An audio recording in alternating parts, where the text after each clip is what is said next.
In the isolated, walled City 99, the actions of Neco Corp and the City Technical Network tell a sad story of humanity's downfall. Neco Corp doesn't care about the environment or the people, only about gaining more. The City Technical Network, which used to be great and helpful, has become an unwilling partner in creating a dark, twisted world. Why did Neco Corp and the City Technical Network together create such a harmful legacy? How did the compromises made by the network make such bad actions of the corporations even worse? And can we understand better how the cooperation led to the ruin of a once great civilization? I am Moxie, and this is Heavy Speculation. The mighty concrete, shielding me in its womb. Shall you also be my tomb? Walled City 99 was once a flourishing human society, and now there's companions. In our last episode, we discussed the evolution of companions within this society. This giant circular city measures about 450 meters in diameter, sealed by the massive roof. Those look like stars, but they're only lights marking the hermetic roof sealing off the city. Humankind built this shell to protect themselves from the outside, but it came at a cost. Nobody can go out. The outside was a disaster, completely barren, unlivable, and dangerous. The main city has two levels, the upper level and the lower level. Every system between these levels is managed by the network. This decision to have the levels in a blueprint of a city inevitably led to a class-based system. Look at how huge this wall is. I remember, it was a symbol of the division between those in the slums and in Midtown. The only transportation connecting these levels were tightly controlled systems: the elevator and the metro line. That and the fact that they kept throwing their garbage down here. What a horrible thing to do. Maybe that's why they failed. You can imagine the outrage the humans living in the slums must have felt when the upper levels started throwing trash down. That access to the outside is fully restricted, and the elevator has been disabled. No wonder the transportation between these levels is so tightly controlled. It isn't much better on the upper levels, though. The Sentinels, they were meant to protect people, fighting crime and maintaining order. It starts to make you wonder, who is giving the commands? It appears Sentinels are connected to the network. They shoot bolts of electricity that appear strong enough to shock a Zerk. I'm unsure how it would affect a companion, but given how the companions react to the Sentinels, it seems that they do not wish to defy them. But as life became harder in the city and groups started to rise up, the Sentinels quickly became the hounds of the powerful. It seems as though the Sentinels were owned by private interests of the corporations, and perhaps they were running on City Technical Network.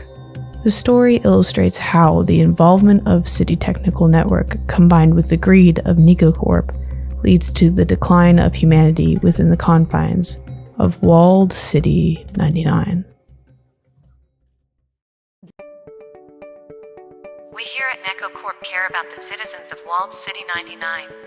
Subscribers to our ultra-premium loyalty program are granted access to the upper level and, more importantly, Midtown Shopping Center. Exclusive packages for our 5-star apartments include increased security and adaptive waste management solutions. At Neco Corp, we work all day long to gather the waste and send it downstairs where they recycle and repurpose it. And remember, we take care of everything.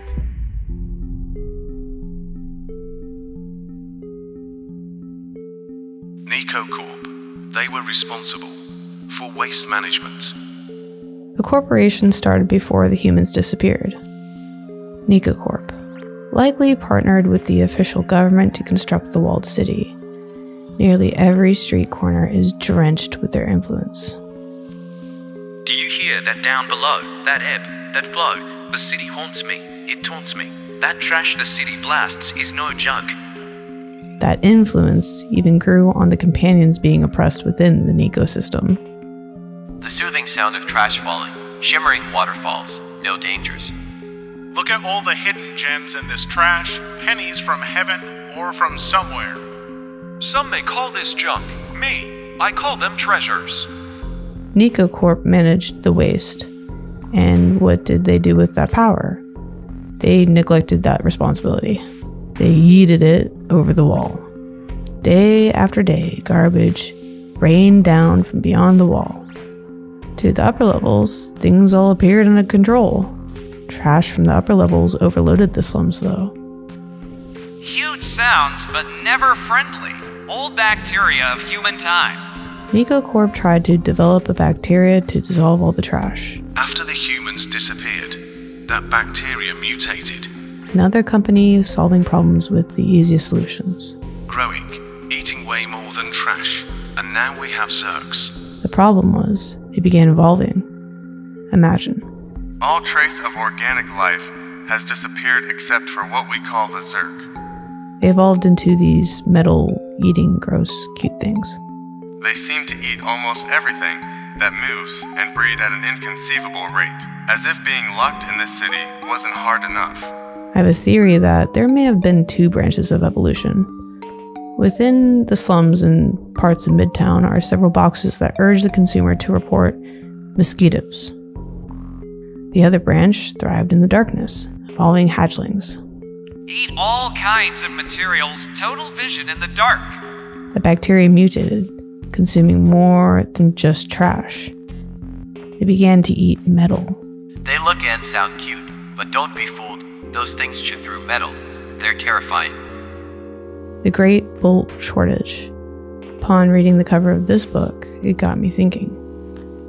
The Neco Corp used these microscopic bacteria to eat the garbage they disposed of from the upper levels. The corporation never considered the implications of how these guys would evolve. Began imagining what would be prioritized for bolts. There is the sewage system, though that seems to have given out a long time ago. Many parts of the sewers are entirely broken off. The water isn't fresh and clean either. It's viscous and green. So if it's not the sewage, perhaps it has something to do with what powers the city.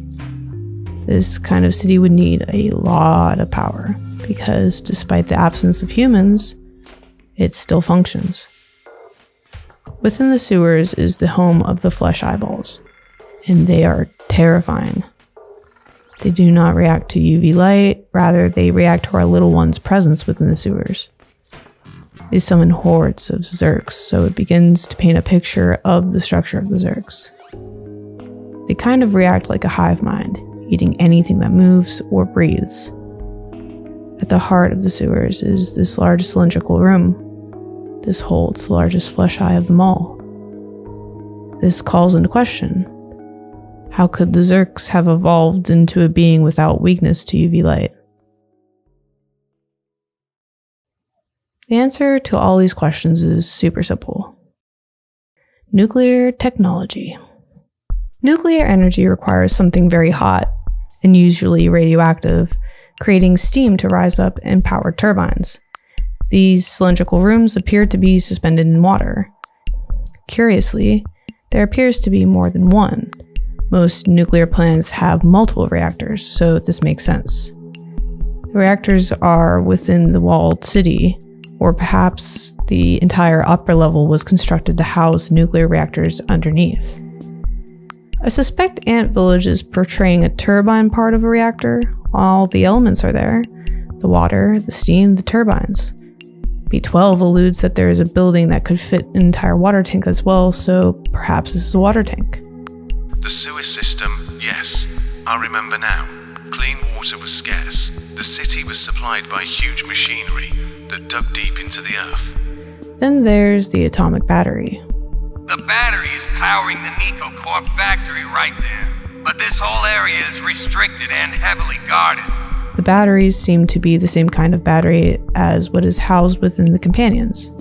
The name atomic clearly references nuclear technology. Perhaps nuclear energy was being concentrated into these batteries.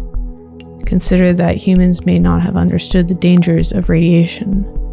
Perhaps they couldn't control what was happening because the humans were surrounded by radiation. I think this is where the bolts were being prioritized too, because no one would want radiation to leak. It is clear to me that my hypothesis is correct. The Zerks are present within these reactors. The detrimental actions in the way Neco Corp handled their operations created an inhospitable world for the humans. There used to be strict energy caps, especially in the slums, but people couldn't handle the constant darkness.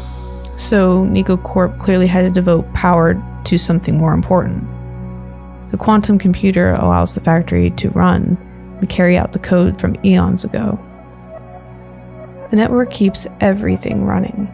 Commands are sent from the control room down to the city. In every part of the city, there are power lines dangling to smaller control units. Everywhere you turn, there are traces of the network. There was hope to contact someone outside the city. However, it seems that those in power did not want stress signals leaving the city. The people were desperate for help. And once again, their pleas for help were suppressed. So power and water are both in limited supply. This would be upsetting for anyone living within the walls of the city. Imagine being cut off from the things that you need to survive, so that the company survives. There were clearly no ethics or morals going into the practices that keep the city running. If the companions are indeed only AI, then what Blazer parrots to Clementine is very telling of the human's attitude. Business is money, and I value money way more than friendship or camaraderie. I see this as almost a mission statement for Neco Corp. It's apparent that life was hell, and people became restless. And the capitalistic greed of companies like Neco Corp and the police state created by the Sentinels. Ah yes, Sentinels. The corporation needed protection from the people they were slowly killing. They had created weapons to match the people's outrage. While people on the lower levels were suffering, they were free to move as they please. For those people on the upper level, life was not much better. These Sentinels were likely also manipulated from the control room. I remember hating them so much. They had everything. Clean space, limitless power, freedom to move. Little good it did them. I have a hunch that they also work on the network given the way the boundaries and the cameras on the Sentinels glow. You know what, my friend? Stay away from the Sentinels. It seems that the Sentinels are ruthless when it comes to defying them. The Sentinels refused to help me. They told me of no place to go, then more work here. Together, the Peacemakers and the Sentinels phased out anything that gave people joy or solace. No fun allowed.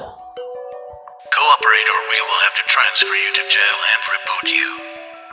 Some were put in jail for the most minuscule of infractions. They put me in jail because I wanted to overclock my processor. They told me I can't go to Midtown because the Sentinels will capture me. Life is boring since the Sentinels put cameras in our residence. I just walked near the elevator and I got yelled at by the Sentinels. The Sentinels rebooted the companions and removed their feelings, self-awareness, and memories. This suggests there might be a technology or network managing AI consciousness and storing data. You have to imagine some overlap from when the humans were alive. Remember, the helpers and the humans coexisted. I believe the Peacemakers did not come too far after that. The companions who provided the benefits to the system don't seem to mind. I have a very good relationship with the Sentinels. I don't understand why people complain so much about them.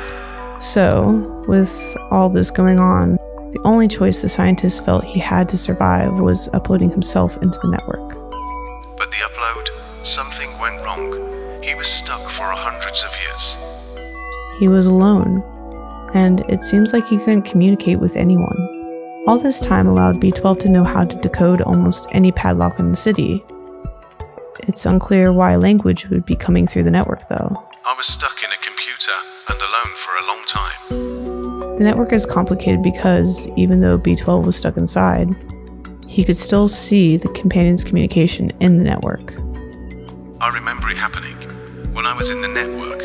I don't know when exactly, but at one time all the communication started to switch to these symbols. Perhaps the companions' communication is under surveillance. This is why B12 wasn't able to communicate with anyone on the outside of the network. So I translated every symbol and word one by one until I was able to understand everything. Now that I'm out and I know their language, I am curious to hear all they have to say. I interpreted their communication as part of the technical network. Throughout our little one's journey, B12 finds memories that are eerily similar to the colors reflected on the screens of the network. The mechanism isn't explained in the game. Do they really consume this? Their original design didn't have a digestive system. B12 also turns objects into digital form. I've digitized the key and stored it in the backpack. To me, this is a sign of how much technology has grown, especially since B12 comes from a commercial use drone.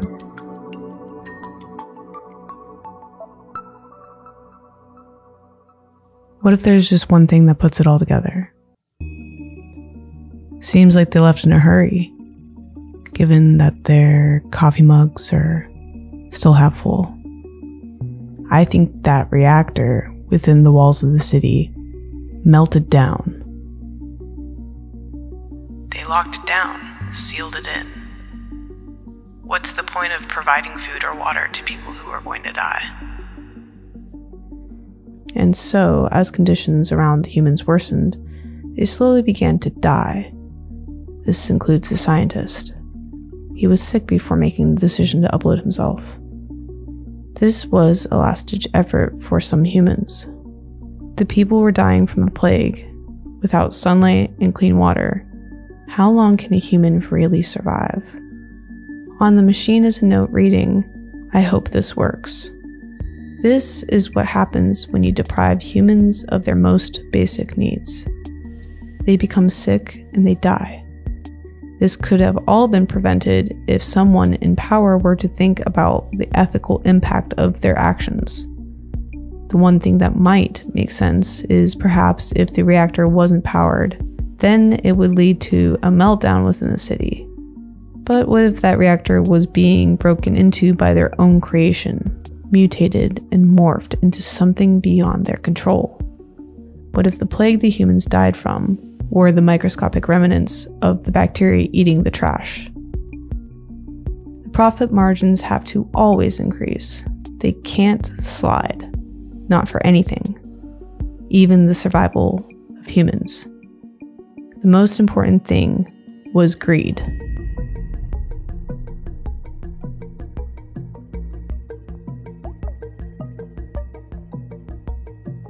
I love this game, and I yearn to revisit the walled city and reimagine its secrets. It's games like this that hold a special place in my heart, and if this is your kind of storytelling, consider subscribing to the channel, leaving a like, and engaging with my ever-growing community. I want to cover more lore in other games I love, such as Elden Ring and Outer Wilds. I will still cover Zelda, and I have many exciting plans in the future for that.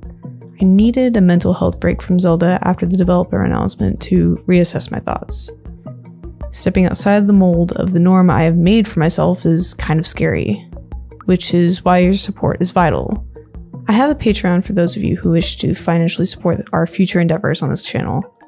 I appreciate each one of you willing to journey with me wherever I decide to go.